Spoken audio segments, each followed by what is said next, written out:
Big game breakdown rolls on. Late game, terrific. Raiders and the Broncos. Denver's up to 3, 46 the total. I don't know what the hell happened Sunday night. That's a head scratcher. The Raiders blown out by the Redskins 27-10. They couldn't do anything on offense. The Broncos offense struggled too. Siemian had a couple horrible interceptions in the second half. But to the Raiders, Carr only had 96 net passing yards and 35 dropbacks, 4 sacks, pair of interceptions. Now you go against one of the best defenses in the NFL. They didn't try to run the ball with Lynch. Cooper had a ton of drops. It was very, when they played last year, the Raiders dominated that matchup in Oakland. You can throw out what happened in Week 17 because Carr didn't play. But that was bizarre how the Raiders couldn't do anything, a total no-show in primetime.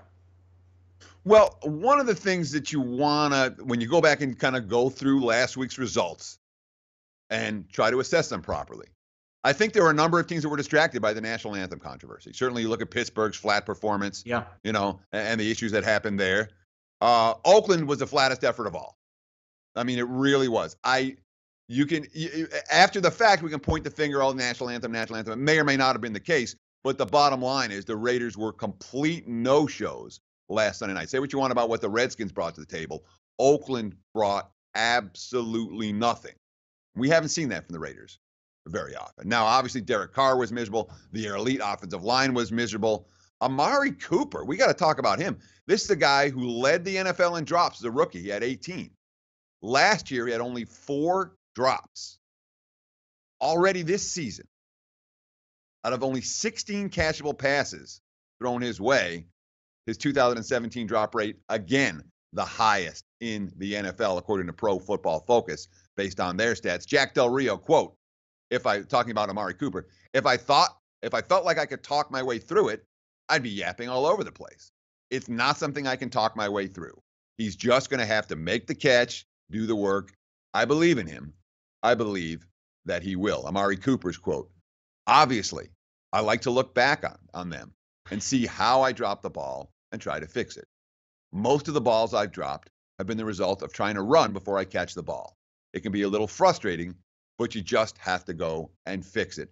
I don't know if this is a long-term problem for Amari Cooper, but I would certainly expect the Oakland Raiders offense to come up with a little bit of a better showing this week, although the competition they're facing in Denver is no joke, Paulie. There's a reason the wise guys have been pounding the Broncos all week. Yep, Siemian's a good quarterback. The media has this wrong. It's a lot like the situation last year in Minnesota. Bradford's good as well. But if you can't run the ball because guys are hurting the offensive line so bad you don't have time to throw, you're not going to have success. Some people thought he had a concussion in the Buffalo game.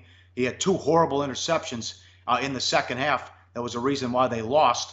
Vance Joseph on the turnovers, we can't do it. Siemian understands that. Moving forward, he'll play better from this, and Siemian has been better at home. Siemian, but again, I'm responsible for every ball that goes in the air. Can't do that back there. Can't turn it over anywhere when we're backed up. You can't do that. Now back to the offensive line. They have to do a better job, and the offense, period. First 3 quarters, they've outscored their opponent 75-37. That's the best in the NFL. Fourth quarter, they've been outscored 27-7. I agree with the move. Some Denver money. Any thoughts on the total? Well, I mean, look, if you're betting the Broncos, you're not betting this game to go over the total. The whole concept of Denver's going to play a ball control offense. And I'm with you. Siemian's played 10 good quarters of football this year and 2 bad quarters of football. The 2 bad quarters of football came against the Bills in the second half last week. Returning home, one would expect him to correct that. But Denver wasn't a complete no-show last week. Oakland was. Yep. And I know this is going to be a tough test for Carr and company. I can understand why the wise guy money has come in on the Broncos. At the current number, I'm not all that interested in laying a field goal with Denver.